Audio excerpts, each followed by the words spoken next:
Hello, Michael. Hey, good morning, man. How are you? I'm great. I'm great. Good to see you.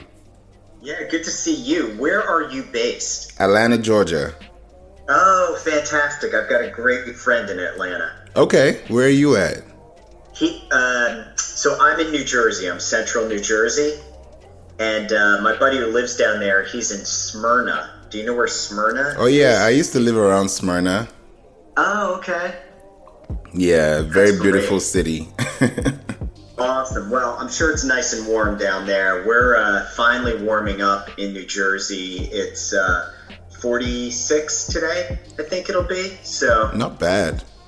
yeah, yeah, Okay, okay. That's yeah. good. First of all, welcome to the Playroom. It's so good to have you here on a wonderful Monday. Actually, why am I saying Monday? On a Wednesday morning. It feels like a Monday. That's why. Yeah, it does feel like a Monday. Yeah, yeah. Yeah, so let people know more about you and who you are, what you do, because I think today's topic is going to be very interesting for people to actually get, another professional's perspective. Yeah, I hope so. I hope I can provide some value. I really can talk on anything digital marketing, but my passion is really helping freelancers start and grow their own freelance businesses. I happen to have an agency. It's called Big Fin SEO, and we're focused mostly on search engine optimization, but really all digital marketing. So search engine optimization, Google Ads, social media management, Facebook ads, website development, content development, and we kind of, we pretty much do it all from a service side. But I started out as a freelancer, and that's kind of where my passion lies. So, I've developed some other products as well. I have a piece of software to help freelancers called Report Hopper, which is designed to help freelancers create and distribute reports to their customers to validate the work that they do. So, I've done quite a few things like that, and, happy to share any or all, or drill down or answer any questions that you think your listeners would like the answers to. Awesome. That's definitely something that I want to know more of because as an entrepreneur, a marketer, you're also an author, which is a great thing to know. There are not so many authors out there. I mean, there are, but they're highlighted authors that actually know exactly what their target is and what they actually want to talk about and what they live by. So, Yeah. So I'm definitely looking forward to knowing more about SEO because I've been literally ringing this word around like a bell everywhere I go. Really? Clubhouse, blogging, clients. I'm always telling them, hey, your SEO. They're like, what is that? Then we go deeper into it. They're like, So I want to be so, strategic with this episode because I want you to actually give them what I've probably been giving them, but something that they can also take home and say, maybe he's actually right. Maybe there's actually something here. So the first question I would definitely want to find out is, why should companies invest in SEO? Okay, you got it. Yeah. I think that's great. Something I definitely want to find out and see how it transcends. So how do people even invest in, where do they even start? Yeah, so, where they start is really by understanding the importance of search engine optimization. SEO has been around since the internet began back in 1994, 95, whenever it was. And what people don't realize is that when you think about a user's behavior, it's focused on finding answers to questions or finding specific products generally. Those are the two types of searches that people are looking for. And, within the product category, there are services. Someone might be looking for a doctor or a dentist or, some kind of professional. And the companies that understand the importance of Google and how Google works, meaning how do they show a user specific results, they're the ones who win. They're the ones who get all of the organic traffic because it's been proven, there have been studies done, that unless you're in the top 3 results, you're probably not going to get a lot of traffic. And what we recommend from an SEO perspective, personally, I recommend this, is sometimes you need to combine organic search, which is SEO or search engine optimization, with paid search so that you control more of the results page and therefore you can get more of the traffic. So, SEO, just at its very basic level, is making sure that when someone searches on Google, that your website shows up. Yeah. Because you want that traffic. That's how you're going to grow your business, your brand, your reputation, and everything in between.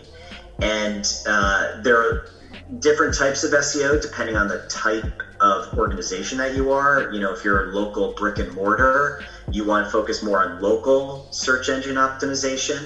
And if you're more of a national brand, then you want to kind of focus on traditional SEO, which takes into consideration many of the same factors as local SEO, but it's broader in the sense that it's more keyword driven than I think some of the local SEO is, which, to be honest, oftentimes it's just a matter of location and making sure that your website, your Google My Business profile, and a bunch of other things are fine-tuned so that Google knows to put it in front of searchers when they're looking for, a particular product, service, or solution.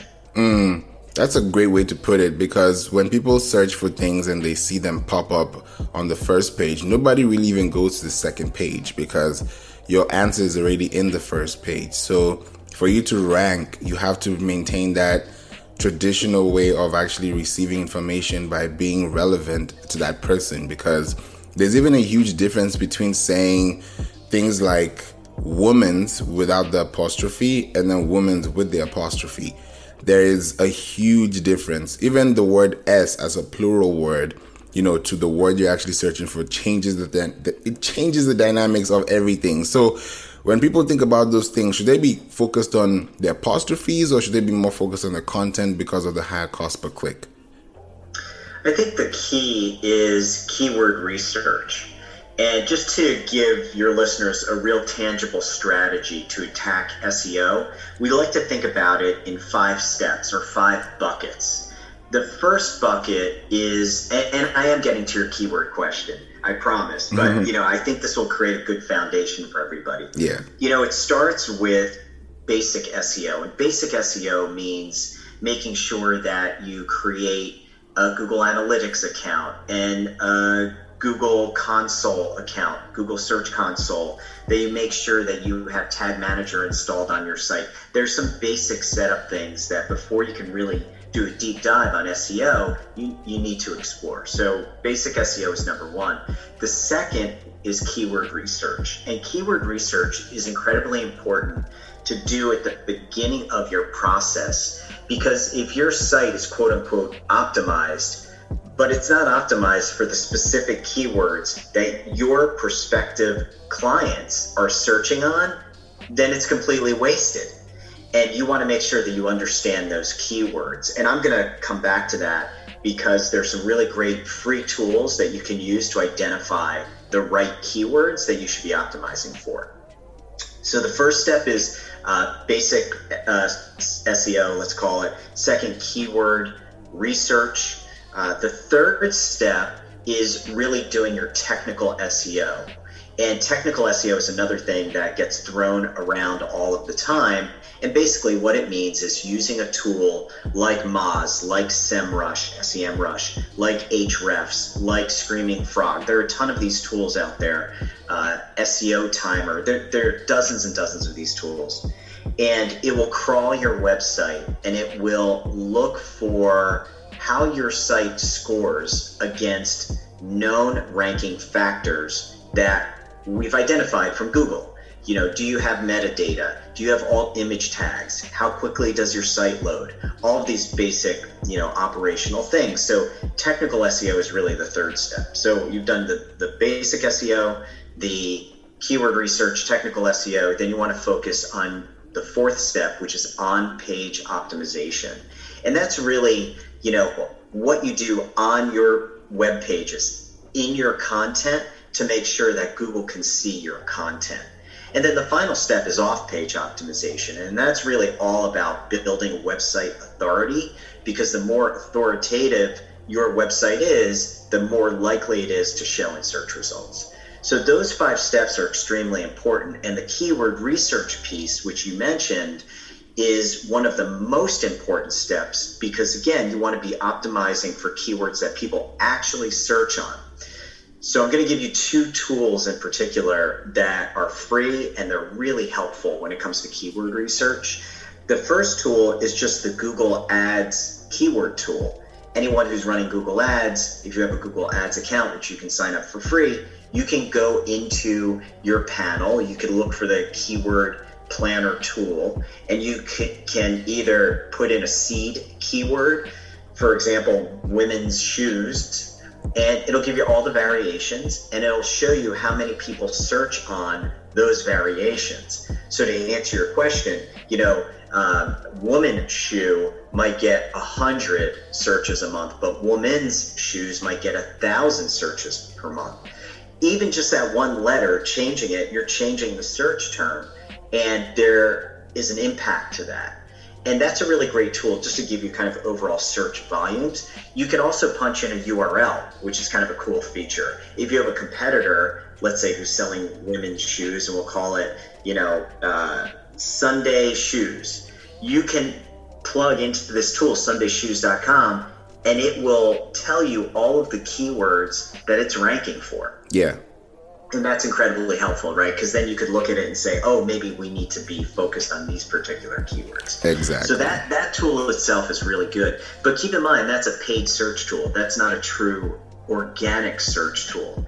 The tool I like to use is Neil Patel's tool. It's called Uber Suggest. And there is a free I think there's still a free version of it, where you can plug in a keyword and it'll give you variants of that keyword and show you specifically what the organic traffic is, and it will help you with that precise question, which is, should I be using an apostrophe S? Should it be singular? Should it be plural? What combination of words related to these keywords are good keywords to optimize for? And I think if you use those 2 tools in particular, you'll definitely get a good result, and you'll learn a lot about your audience. That's deep. They should definitely get those Chrome extensions, because it's very good that you actually bring up Uber Suggest, because I've talked about this countless times, and I've told them mobile, desktop searches, SEO, no clicks, what are the actually search related terms. You have to look out for those things and see that if this word has a higher cost per click and you're using this more times in your body of context, then you're actually going to rank more, because if you use something like Crazy Egg, you'll know what people are using, what people are searching for. And then that helps you understand that, when somebody opens my blog, they naturally go all the way to the bottom and then start scrolling back up. It's a weird thing that happens, but if you're able to understand the behavior, like you mentioned in the beginning, then you understand what the consumer is actually looking for, and you're also able to give them the exact metrics of what they need in that particular moment. So, SEO goes literally hand in hand with digital marketing, because you don't have an SEO manager without a digital marketing team. It just does not work out, So how does somebody even invest in digital marketing so that, companies can be able to stand by themselves and know that this is something that we need for the future of our online business activity? I think there are a couple of ways to think about the investment as it relates to digital marketing. Okay. And part of it is really understanding what your goals are. As you know, there's a difference between paid search and organic and social media. At the end of the day, they're just tools to help you reach a specific outcome. Yeah. And I think that all companies need to take some responsibility, because you can always find a freelancer, you could always outsource to an agency like mine. There's always a resource somewhere. But it really starts with having a clear understanding of what you want to accomplish with your digital marketing. And for many of us, like you and I in digital marketing, we're like, hey, it's all about leads and conversions. But for a lot of companies, it's not always about leads and conversions. Sometimes it's about share of mind. Sometimes it's about building a brand. Sometimes it's about creating awareness for a new initiative, maybe around sustainability or something like that. And yes, oftentimes it is about website traffic and conversions, but you really need to start with that specific goal because that defines how you're going to get there in many ways. And as you know, it takes experimentation. You can't just, I mean, Google Ads is a great example, or you could use any ad platform, whether you're using, AdRoll or as a network to distribute versus Google Ads versus Facebook. You have to experiment with all of them because you don't know where your audience is, not just where they're living, but where they're open to your offer and where they're more likely to respond to your offer. And that's a critical thing. And what a lot of people don't understand is digital marketing is all about data and experimentation and experiments, just trying to learn about your audience. And that's why we use so many different platforms, so many different tools, and also different disciplines. Meaning, if you take, I don't know what the click-through rate, I remember at one point in time, Google Ads, the top ad used to have like a 14% click-through rate or some insane number. And it doesn't work that way anymore. Google's changed. As you mentioned early on in the program, they're trying to answer your query right on the first page with drop downs and answer boxes and all of these different things. And because of that, it means that we have to be a little more expansive in our thinking and try digital marketing experiments that are cross-platform. Look at remarketing. So remarketing, the idea of placing a pixel on your website, someone leaves your website, and now you can follow them around the internet with ads, whether it's Facebook ads or Google ads, whatever the case, or YouTube, whatever the case may be. That process is allowing you to cross over different media in order to reach your client or your prospect. And those things have really dramatically changed digital marketing. And the companies that understand that, yes, all those tools are out there, but first I really need to start with a specific goal, they're the ones who are more successful because they're just, not throwing things to the wind. They really have the focus and discipline that's necessary to be successful. Exactly. And I think also another thing to mention is the long tail keyword research strategy. Because yes, you can search for women's shoes, but if you don't know about women's shoes and luxury items and accessories and things that actually make sense around that platform, then you won't be able to really get the whole characteristic profile, because somebody's searching for those words, but they also have a certain lifestyle. They have a certain, searchability reach. They have a certain, local SEO tag. For example, you mentioned alt text. I use something called GeoImager, and that's really good when it comes to local SEO treatment, especially when it comes to, businesses that are being ranked for, like restaurants near me.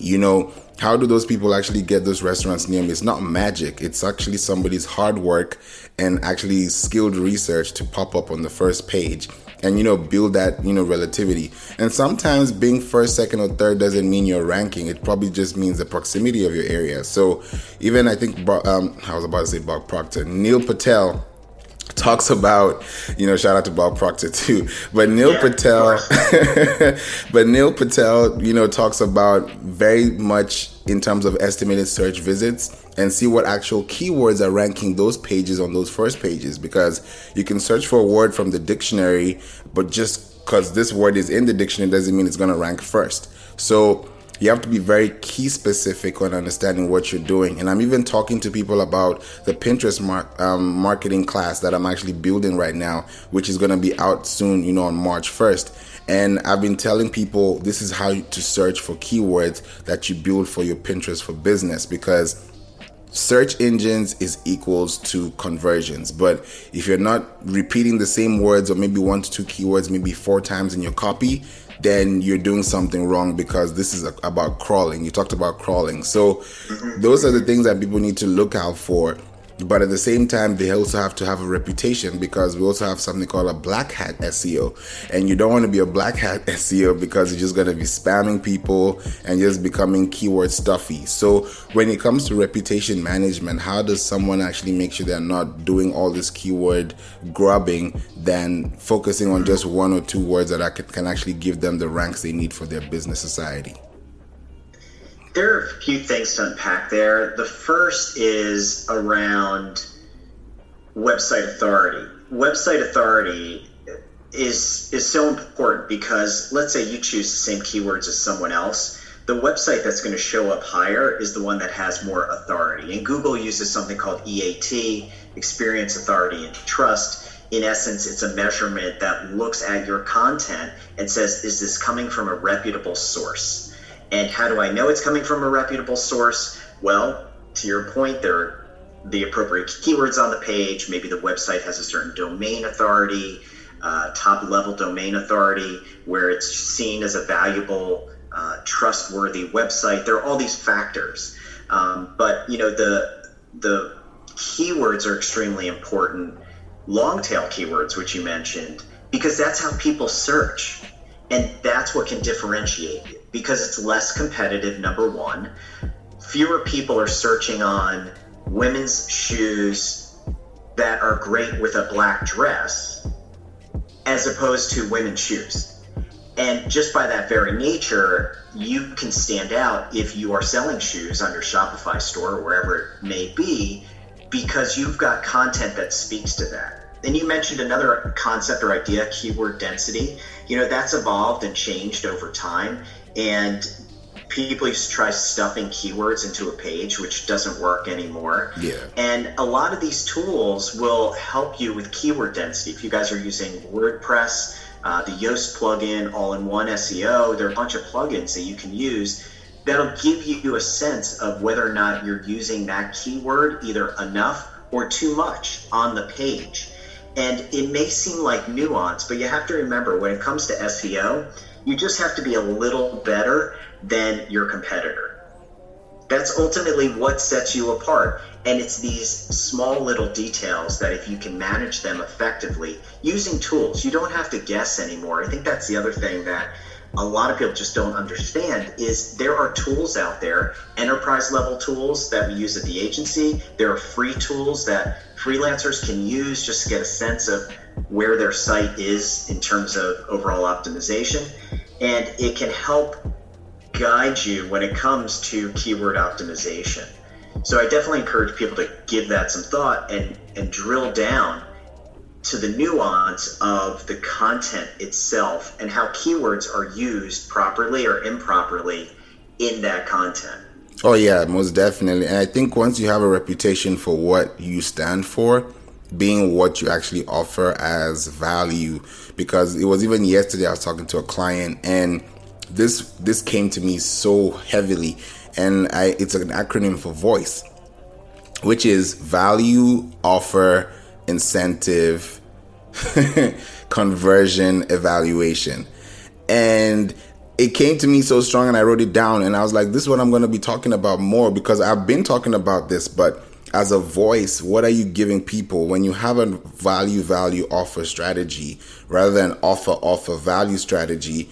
Then what you're doing is that you're creating that intention to stay relevant to the person that actually wants to get this for a paid plan. But before they get on a paid plan, you have to trust them enough to say, hey, I gave you 90% free content, so this 10% is going to launch you into the 100% landing space. But before you get there, you have to put in that work. And of course, Google changes the algorithm like 8 times a day, so people so people, when people say, oh, the Instagram algorithm has changed, you wonder what happened to Google. Have you domained your authority there? Have you stayed true to your cause? Have you stayed true to your keyword search?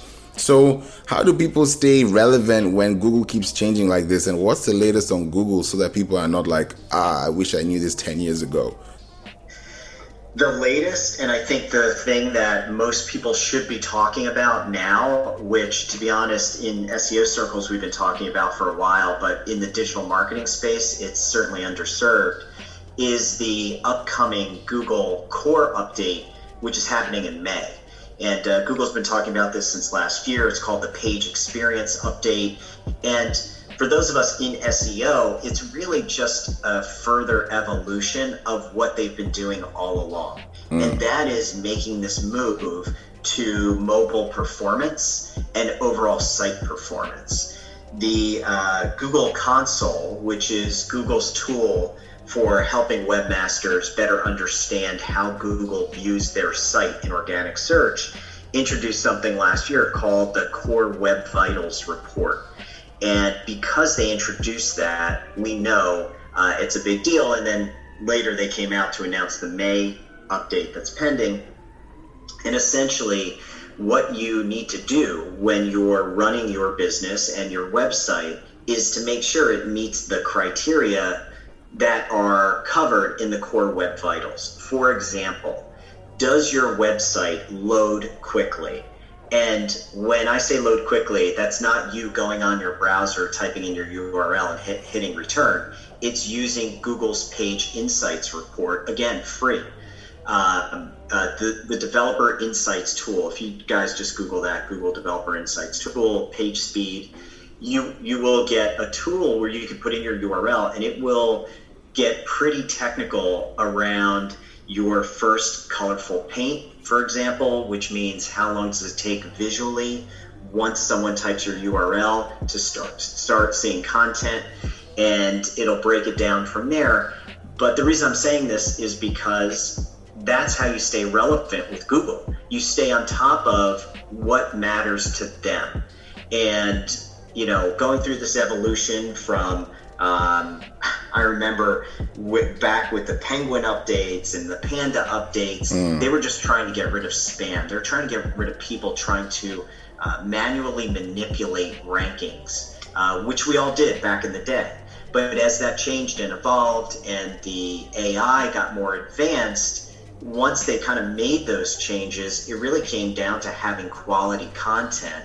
And then the next step was accessing that quality content. And knowing that 73% or 78% of all searches start on a mobile device, it's some outrageous number. Because of that, Google's saying we have to make sure that websites are optimized and usable on mobile. And even today, we do a lot of web development, and I still have people saying, well, when I go there on my desktop, I don't see this, that, or the other thing. And the question they should really be saying is, or asking, when I go on my mobile device, is it functioning easily for the browser? Is it working? Can I find everything? Is it easy to navigate? Because that's how Google is viewing every single website, whether you like it or not.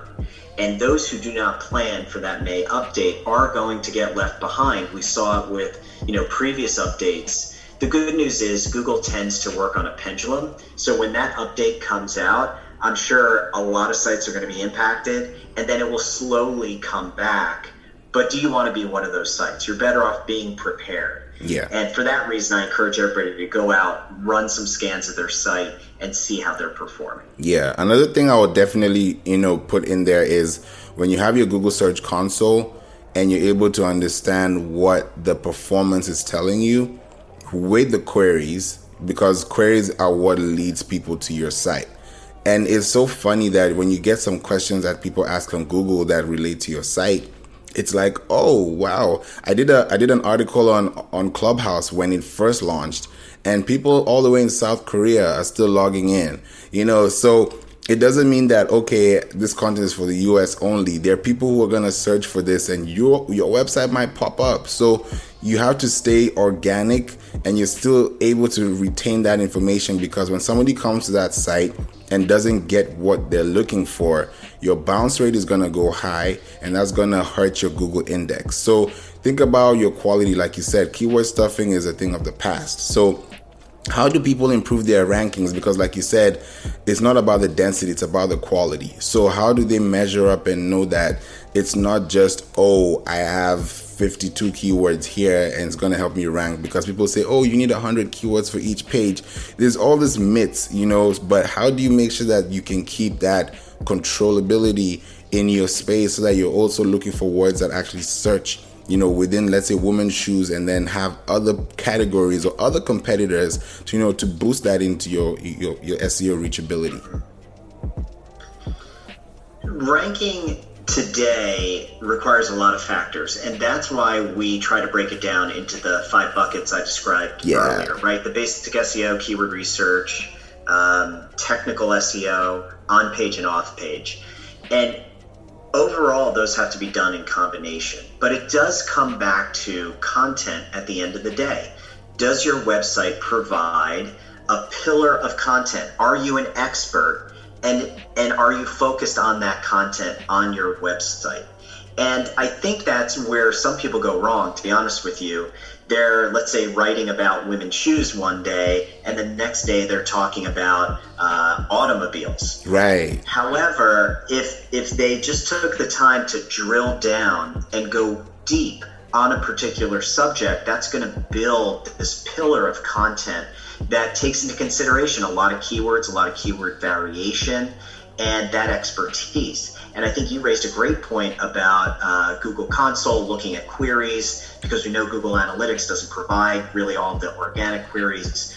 Google Console does a much better job. And if we understand what content people are gravitating towards on our site already, then we have a leg up and we can say, hey, the Clubhouse article did great. Let's do another article on Clubhouse. Let's talk about emerging social media. Let's talk about 50 ways to use Clubhouse for marketing, and start to build all of this content around that particular topic or subject, because then Google's going to look at you and your site and say, wow, this person, this website must be an authority, because look at all this rich, original content related to this topic or subject.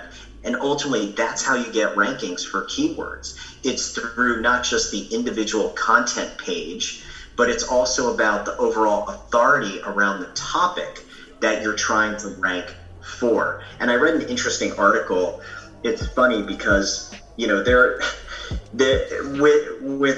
everything that's changing in SEO, what used to be old is now new. And where the debate on content started many, many years ago was around the idea of what content ranks better, shorter content that's more keyword rich, or longer content. They call it long form content, as you know. And this research, I think it looked at like 800,000 web pages and corresponding rankings. It was a huge study. I think SEMrush might have done it. And they proved that content that's 1,500 words or more ranks like 100% better than shorter content. And I raise this because what that tells me is it's still about quality over quantity. And companies who we work with, sometimes they say, oh, we want a blog post every day. And oftentimes, even though that would be better for us, oftentimes we say, whoa, let's slow down. What if we created one really good piece every week? Do you think that would help you? And the answer is yes, it would, because we know that those posts rank better. Now, a good way to change up the schedule as well is, maybe one day you're doing a video, the next day you're doing an infographic, then you're doing an article, but all of that content still needs to be focused on those queries and those keywords that you want to rank for. Exactly. And even that you mentioned 1,500 and above. Now, when you think about video content, they said that, I don't know who said it, but they said that video content that is embedded probably through YouTube or any other social platform, even if you have Instagram or things that are actually on other social media platforms, 1, it builds engagement. 2, it builds authenticity. And then 3, it has a higher retention span in terms of, people staying there. So do you think people should focus on image, video, both, or just text-based formats? I think all of the above. And I think that research is spot on, because people learn in different ways. People engage in different things. Again, thinking about the mobile device, do you see a lot of people reading on mobile? Not really. They're scrolling. They're looking at headlines. But if they get to a video, they're watching a video. Yeah. And I think that's why video is important, because user behavior today is more oriented towards the visual. Clubhouse is an interesting example because in some ways, are we taking a step back that it's not visual, it's all auditory? You know, you have to kind of ask that question. And from a SEO perspective, it shouldn't matter. You should be doing all of those things. And a great example of this, so Moz, which is a leading piece of software in the SEO industry, they do something called Whiteboard Friday. And they've probably been doing this for 5 years. Every Friday, they do another video where an expert stands up in front of a whiteboard and there's stuff written on the whiteboard and they kind of explain the topic. And the practice that they've done and the reason why they rank so highly is not just the quantity of content, but when we look at the quality, it's video and then it's transcribed underneath. And because of that, Google is crawling the text, they're seeing the video. There are a lot of reasons for Google to present this as quality content. And that's something all of your listeners should be thinking about. How do we take one piece of content and format it so that we get really the most exposure that we can for that piece of content? Exactly. And I think that's a good thing that you mentioned. And if somebody's trying to wonder, how do I transcribe my video? I would definitely say use these two websites, veed.io, which is veed.io, or you can use otter.ai, which is otter.ai.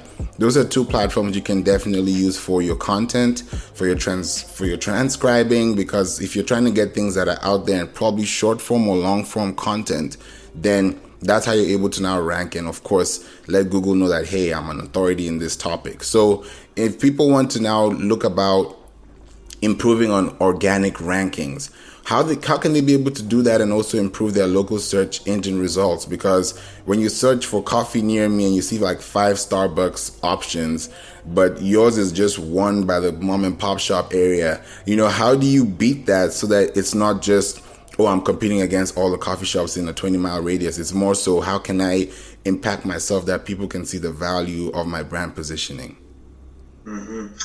What's driving local search right now, as you know, is Google My Business primarily, and making sure that's fully verified, optimized, all of the information is there, and that it's updated frequently. What we are starting to see with Google Local or Google My Business, people who take advantage of the posting feature, which used to be Google Plus back in the day, which was a total failure, but they integrated it into Google My Business. You need to be updating that at least once a week, if not twice a week. And we see that between having your Google My Business profile optimized, posting to it regularly, and focusing on reviews, you can sometimes overcome the location issue, which you mentioned earlier in the show, where oftentimes it's just whoever's closest kind of ranks well. But we do see differentiation based on quality, meaning the number of reviews and the value of those reviews. We've got a couple of clients in the hotel industry, and we see this all the time. Just because they're the closest to the destination someone is searching on or where someone lives doesn't necessarily mean that they're going to rank first. And if you take all of those things into consideration, it can have a really, really positive impact. Oh yeah, most definitely. And I think the more you're able to continue doing that consistently, like you said, once a week, you're able to build your online presence. And another thing that Neil Patel talked about too is that if you're doing one piece of content per week, that means you have about 4 pieces of content in a month, which means by the time you're in the next month, your team or you or whoever is, editing this piece of amazing content should be optimizing and updating this content on a consistent basis. Because if you made a post in January and now it's April, the content you made from January to March should be updated, because, for example, Clubhouse now has the value, and I think it's probably above it now, but when I first wrote the article, it was, I think, 100 million, and then it moved up to a billion. Now it's about 2 billion. So imagine somebody reading your content in January or December, and the value has gone up because you didn't do your research,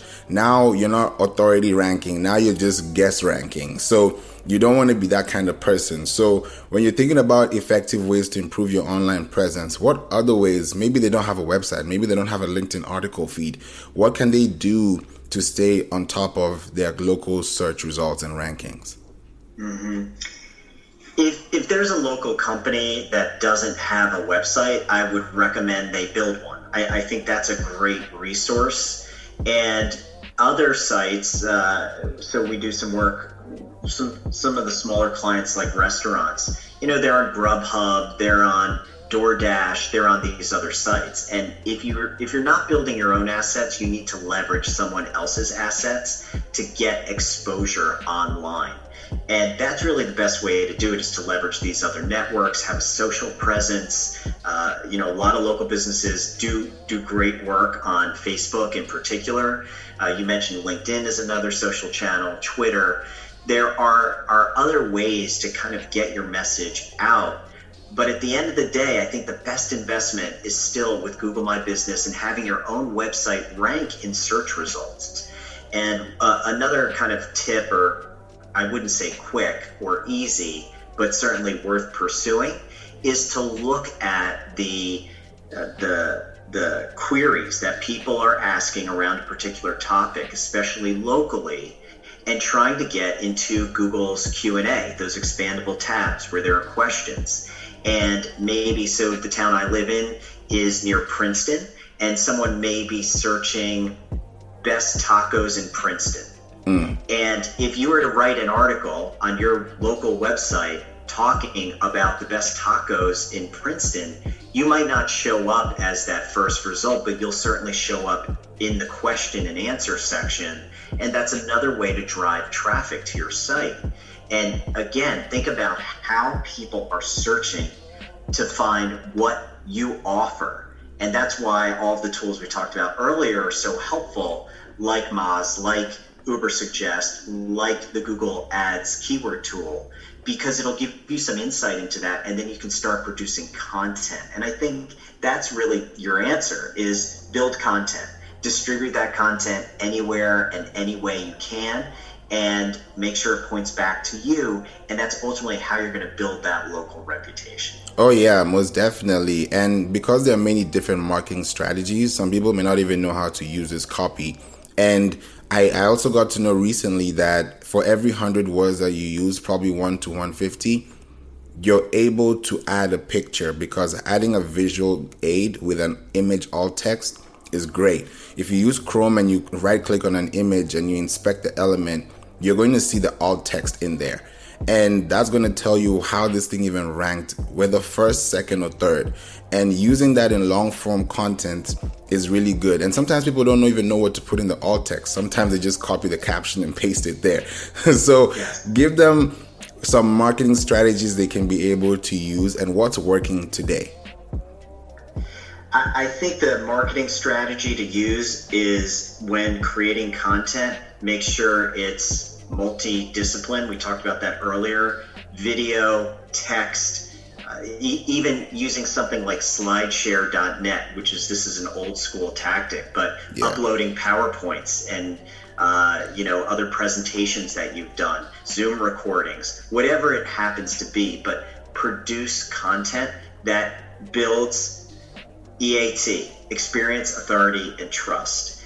And if you're a local business, if you're a small business, and let's say you don't have resources to produce all of this content, whether that means you can't afford to hire someone or you don't have the time to do it, my recommendation is to encourage your customers to do it. And a lot of local businesses aren't doing that. I started working with a local business recently, actually, and we're working on Google reviews. And there are some tools, paid tools, that you can implement that will basically text someone or email them asking them for a review. And he didn't want to spend the money. So I said, all right, we're going to spend $20 and we're going to print up business cards that the ladies in the front office are going to hand out when they have a repeat customer that says, please go to this URL and leave us a review. Now, is that ideal? No, but it's a start, and it's a way to leverage your customers to create content, to create reviews, to market your business for you. And oftentimes it's just a small shift in mindset from, oh, I can't do anything because I don't have the time, I don't have the money. It's takes so much to produce this content, to, hey, let's ask our customers to maybe write a guest post, to leave a review, to do these things that will do the work for the company without such a heavy lift. And I think if business owners can shift and really develop that partnership with their clients, patients, customers, it can really shift the amount and quality of content and therefore search results. Oh yeah, definitely. I think search results is a big thing, because imagine you searching for something and you find yourself on that page. You feel so good because you wonder how many other people are searching for the same thing. So when you offer value and that value has a call to action, then you can be able to realize that doing soft advertising is really also good for your business, because you can actually have display advertising talking about your product that has nothing to do with what you're explaining, but because it has a deep link, it has a backlink, it has a reference, it has a contextual, aspect to what you're actually talking about, then you're able to still rank forward. So with that in mind, most people think about SEO tools as just like hack tools. So what would you say are the most effective SEO tools? You've mentioned a couple of them, but what can someone start with today and say, okay, I'm just going to do this one for the next 1 month, study it, and then I can start, becoming more of a guru in other areas, so that I'm also understanding what I'm doing without just guessing and looking out for cost per clicks.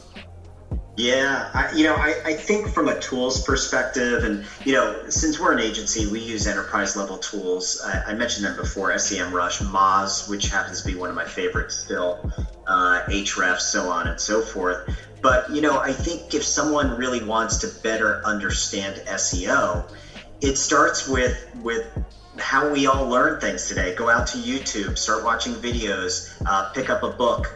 My book, SEO Made Simple, is available on Amazon, which is very basic. So if you guys are looking to get started, I recommend that. And you could buy it used. I don't get any money on the used. Just get a valuable resource to create that foundational understanding.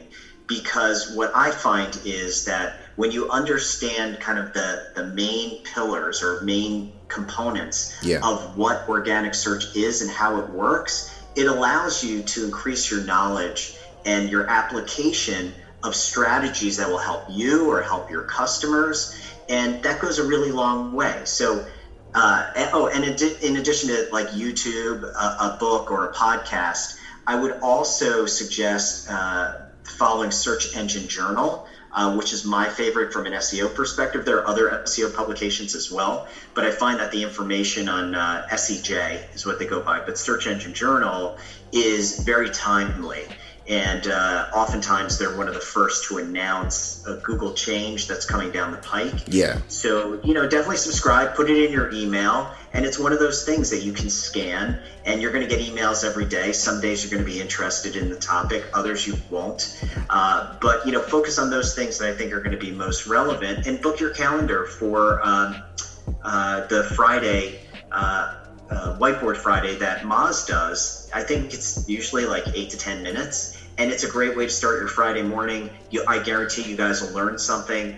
They cover basics as well as advanced techniques. So there's a lot out there if you know where to look, and if you carve out just 15 minutes a day, 10 minutes a day to really look at some of this stuff, I think it'll advance your understanding and knowledge of SEO. Oh yeah, most definitely. And the information is free. That's the best part. It's out there. Anybody that's being paid for these services is probably for application purposes. But if you want to be knowledgeable about these things, if you want to grow, if you want to understand that you too can actually rank, it's not hard to rank. There are so many websites out there. So what's making yours different or making yours less important? You can actually bring out the best in you, but make sure you also have rich quality pictures. Make sure you have home content. Make sure you have organic feeds that actually people don't see, oh, this guy spent $1 million trying to make this 30-second ad, when there's no content briefs that is able to give you backing up for what you just did. So be very specific on what your budget is and how you're able to rank. And then you can enter those enterprise levels like, you've talked about, Michael. And, just to wrap up this amazing discussion, somebody may be wanting to find out, hey, maybe I can start an agency, maybe I can start a freelance business. How do they even start? Like, we've given them so many tips right now. So how do they take all this that they've learned and applying them step by step to build an actual blueprint model for their business? Yeah, so that's something I mentioned at the top of the call. Freelancing to me is a life changer because it changed my life. I was in corporate America. That's how I was brought up. You work for a company, you work hard for that company, and if you're lucky, you'll get a promotion, and that's basically how it works. And you work there until you're done, and then you move to the next company. And I did that. And, after probably 10, 12 years of doing that, I was burned out. It was just so intense and so political, and I wasn't fulfilled. So on the side, I started talking to friends and relatives, and I've really been focused on SEO from the start. And I told them, hey, I'd like to work with companies that really want to get their websites ranked on Google.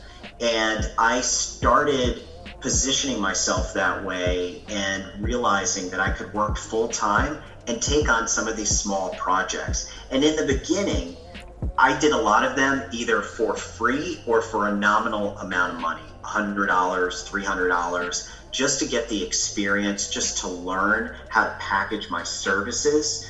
And over time, you start to build confidence in what you can deliver. So you start to ask for more money, so you're paid what you're worth, but at the same time, you're delivering a better quality service. And that's how I recommend people get started. Don't quit your day job. Although there are people who have done that, they started from zero and now they're billionaires. Good for them. That's not the majority of the world. Where people make the money and where they get into freelancing successfully is by taking on a project here, a project there. And it's as simple as starting to tell people that you do this kind of work. Some people are reticent to, post on LinkedIn because their employer might see it. But I think employers now, first of all, are a little more open to it. And you could just send a post to your friends on Facebook. It's really that easy. And I remember actually one of my first jobs came to me because I launched my company, freelancing business, and I had a business card printed up. I took a picture of it and I posted it on Facebook, and on that card it said what I did, and someone reached out to me and they became one of my first clients just from that post on Facebook. Wow. So it's more a mental thing. Like, you should just try it. Just put yourself out there. The worst that happens is you don't get any clients, so you change your positioning, you change how you talk about your services. Maybe you start networking in a different way. And over time, you will start to get these small projects. And those are important in the beginning for the reasons I mentioned. You want to build confidence in yourself, in your abilities. You want to get clear on how you create value for your clients. And you use all of that knowledge and learning and experience to really build your business. And it is possible. I'm a living example of that. I've worked with a number of students who, started just freelancing part-time. Now they have their own agencies. So it can be done, but be patient with yourself. And when you do that, you'll be amazed at what happens. Oh, yeah, most definitely. And the key to SEO at the end of the day, if you're really, really, really interested in actually taking this as a journey, is the word patience. That's a key word, because you don't want to rank tomorrow and then 52 weeks later you're on page 10. You don't want to be that person. So even if you don't rank maybe page 10, page 8, page 7, page 7, page 7, page 7, you stay there for a little bit and you just jump all the way to 3, and then now you're on 1.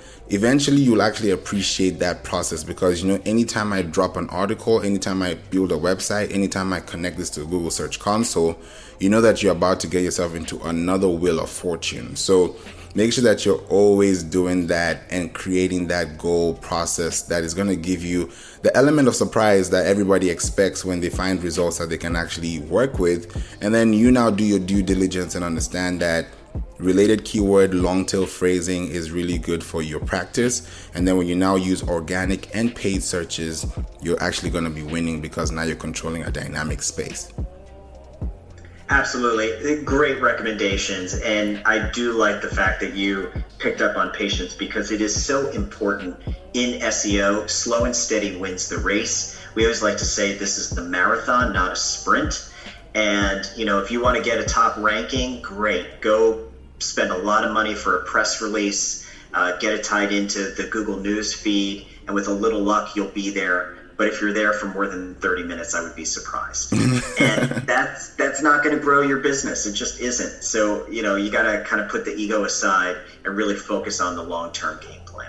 Exactly. Wow. This is definitely great information. And I hope people can tap in, rewind, and most definitely take notes and just actualize them so that you're a better person tomorrow. And we can hear your story too, in the coming years, in the coming months, in the coming weeks. So I really, really appreciate you for coming here, Michael. Shout out to Podmatch once again. I always do that anytime anybody comes through Podmatch. So I really appreciate your time here.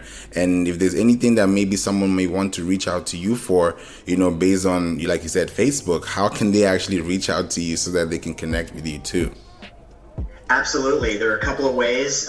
You can message me through Twitter. My handle's M Fleischner. That's MFLEISCHNER. You could always send me an email at bigfinseo.com. So it's M Fleischner, FLEISCHNER at bigfinseo.com.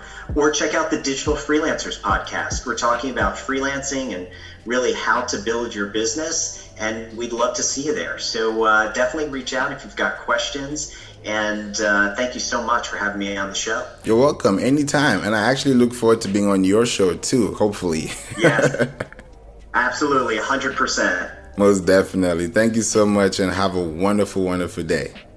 You too, thank you. You're welcome.